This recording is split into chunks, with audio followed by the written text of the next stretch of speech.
ठीक है, तो 4 इंपॉर्टेंट फॉर्मुलाज है, एक लिस्ट बना लो, ये चारों के चारों सुपर इंपॉर्टेंट है। आप इसके ऊपर इनफैक्ट 4 नंबर के सवाल आ जाते हैं, तो ये चारों के चारों फॉर्मुलाज को पहले पढ़ लो, सीख लो, समझ लो, याद कर लो। याद करना इंपॉर्टेंट है, डेरिवेशन में मैं बिल्कुल नहीं जाऊंगा क्योंकि टाइम अपने पास कम है। ठीक है, तो डेफिनेटली इनको याद करो। तो पहला फॉर्मूला तो खैर बहुत सिंपल है, एनसीआर हमेशा एनसीएन माइनस आर के बराबर होता है, right. NCR is same as NCN minus R, और एनसीआर का वैल्यू निकालना सबको आता है ना। NCR is nothing but N factorial, ऊपर वाले का फैक्टोरियल, नीचे वाले का फैक्टोरियल, और फिर दोनों का डिफरेंस। ठीक है, तो एनसीआर का वैल्यू निकालना सबको आता है, तो दोनों का वैल्यू यही आएगा, एनसीआर बोलो या एनसीएन माइनस आर बोलो, दोनों बराबर ही होते हैं। दूसरा फॉर्मूला क्या है? दूसरा फॉर्मूला यह है कि अगर आपके पास एनसीआर है और उसका अगला टर्म है एनसीआर प्लस 1, ठीक है, एनसीआर है और एनसीआर प्लस 1 है, मतलब अगर दो कॉन्जिक्यूटिव बाइनोमियल कोएफिशिएंट है तो फिर इसका आंसर हो जाता है n प्लस 1 CR प्लस 1। ठीक है, तो ये भी जैसे फॉर एग्जांपल मान लो कल को ऐसा कोई सवाल आ जाए, आपको पूछा जाए कि 9C3 प्लस 9C4, तो इसका वैल्यू कितना होता है? इसका वैल्यू होता है 10C4। आपको याद ऐसे करना है कि इन नीचे वाले में से जो दोनों में से जो भी बड़ा होगा ना वो यहाँ पे आएगा, यहाँ पे R आएगा कि R प्लस 1 आएगा? R प्लस 1 बड़ा है और R छोटा है।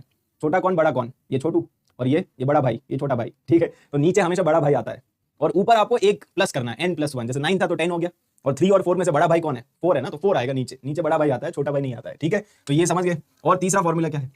तीसरा फॉर्मूला ये है एनसीआर, ध्यान से सुनना, एनसीआर इसको मैं लिख सकता हूं ऊपर वाला ऊपर, नीचे वाला नीचे, और दोनों में एक एक कम। ठीक है, ऊपर वाला ऊपर, नीचे वाला नीचे, और दोनों में एक एक कम कर दो, मतलब n में एक कम कर दो, r में भी एक कम कर दो।